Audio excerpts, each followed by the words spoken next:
உலகெங்கிலும் இருந்து இந்த நிகழ்வை பார்த்து கொண்டிருக்கின்ற சன் தொலைக்காட்சி நேயர்களுக்கு அன்பின் வணக்கம்.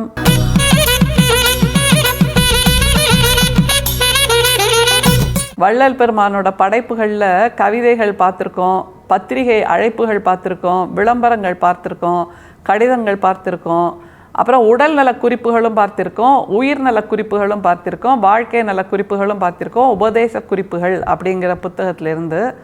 இன்றைக்கி நம்ம பார்க்க போகிறது எப்படிப்பட்ட உணவை உட்கொள்ள வேண்டும் அப்படின்னு சொல்கிறார். ஒரு ஞானி இதையெல்லாம் கூட சொல்லணுமா அப்படின்னா, ஆமாம், அது மிக முக்கியம். நம்முடைய சித்தர் மரபில், தமிழ் சித்தர் மரபில் உடம்பை பேணுதல் தான் உயிரை பேணுவதற்கான ஒற்றை வழி அப்படிங்கிறத சித்தர்கள் எல்லோருமே சொல்லியிருக்காங்க. அந்த சித்தர்கள் எல்லோரும் கொடுத்த அந்த மருத்துவம் தான் சித்த மருத்துவம் என்று இன்றளவும் தமிழ்நாட்டில் மிக அற்புதமான மருத்துவமாக இருந்து கொண்டிருக்கிறது. எந்த விதமான பக்க விளைவும் இல்லாதது. மிக முக்கியமாக காய்கள், கனிகள் இவற்றிலிருந்து, இயற்கை பொருட்களிலிருந்து மட்டுமே செய்யப்படக்கூடிய மருந்து வகை தான் சித்த மருத்துவங்கிறது நமக்கு நல்லா தெரியும். அதனால தான் உணவின் மூலமாக உணவையே மருந்தாக கொண்டு உணவின் மூலமாக நோய்களை தீர்க்கின்ற சித்த மருத்துவத்தை சித்தர்கள் மிக அற்புதமாக செய்து நமக்கு கொடுத்திருக்கிறார்கள்ங்கிறத புரிஞ்சுக்கணும்.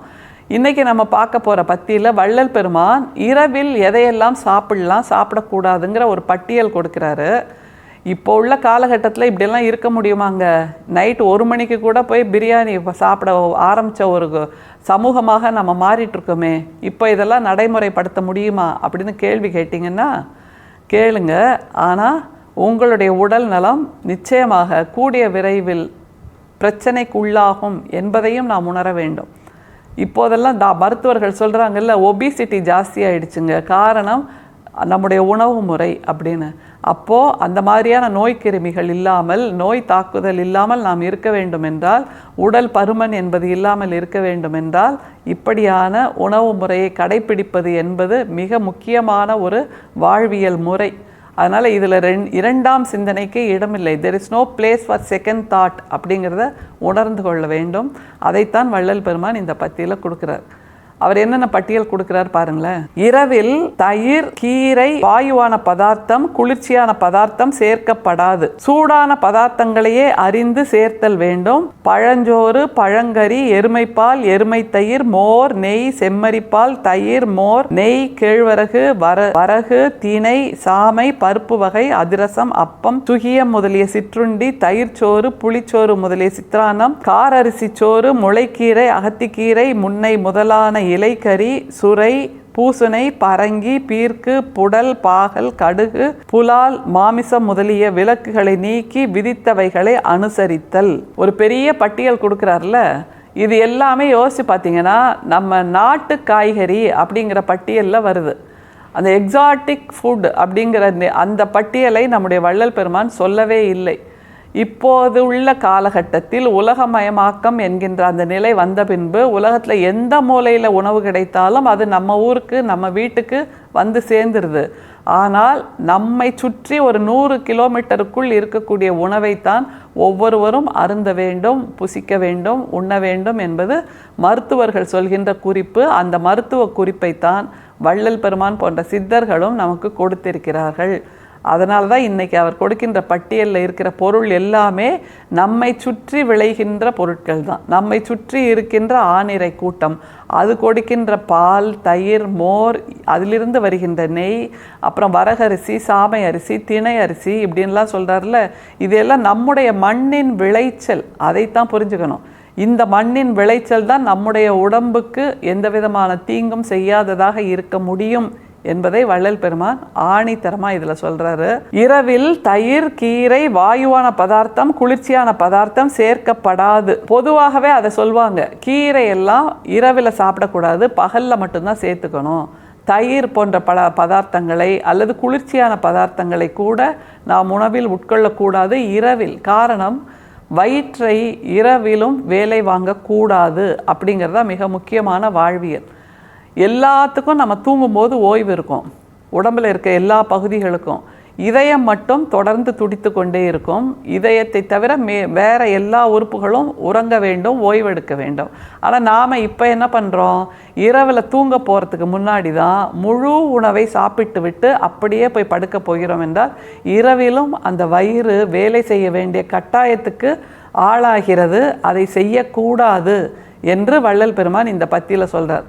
அதனால தான் இரவில் இந்த மாதிரியான பதார்த்தங்களை சாப்பிடாம இருங்க அப்படின்னு சொல்கிறாரு. அடுத்த ஒரு பட்டியல் நீளமாக கொடுக்குறாரு பாருங்களேன். சூடான பதார்த்தங்களையே அறிந்து சேர்த்தல் வேண்டும். எது இருந்தாலும் கொஞ்சம் சூடாக்கி சாப்பிட்டுக்கோங்க, அதன் மூலமாக இருமல் சளி போன்ற தொல்லைகள் இல்லாமல் இருக்க முடியும் என்று வள்ளல் பெருமான் நமக்கு மிக அற்புதமான ஒரு மருத்துவ குறிப்பை, உணவு குறிப்பை கொடுக்கிறார். அடுத்து அவர் கொடுக்கின்ற பட்டியல் தான் மிக சுவாரஸ்யமாக இருக்குது. எல்லாமே நம்ம வீட்டு புழக்கடையில் நம்மை சுற்றி இருக்கின்ற வயல்வெளியில் இருக்கின்ற பொருட்கள்.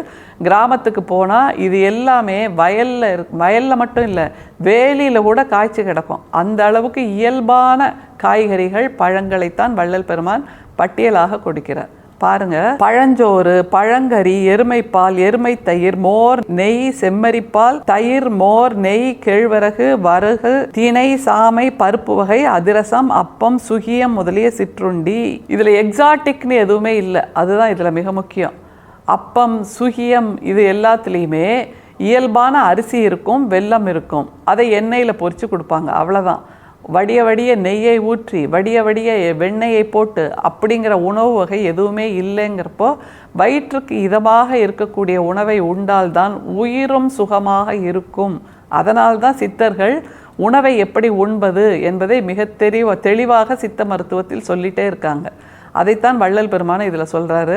அப்புறம் என்ன பட்டியல் கொடுக்குறாரு பாருங்க. தயிர்ச்சோறு, புளிச்சோறு முதலிய சித்ரான்னம், காரரிசி சோறு, முளைக்கீரை, அகத்திக்கீரை, முன்னை முதலான இலைக்கறி, சுரை, பூசணை, பரங்கி, பீர்க்கு, புடல், பாகல், கடுகு, புலால், மாமிசம் முதலிய விலக்குகளை நீக்கி விதித்தவைகளை அனுசரித்தல். எதை விலக்கணுமோ அதை மட்டும் விலக்கி மற்றவற்றை அனுசரித்தல் அப்படின்னு இயல்பாக சுலபமாக புரிஞ்சுக்கலாம். அதை தவிர பிற உயிர்களை வருத்தி நாம் அதை உணவாக கொள்ளுதலும் வள்ளல் பெருமானுக்கு ஒவ்வாததாக இருந்திருக்கிறது அப்படிங்கிறதையும் நாம் உணர வேண்டும். அந்த மாதிரியான உணவு வகைகள் தான் ஒவ்வொருவருடைய வயிற்றுக்கும் இதமான உணவாக இருக்க முடியும்.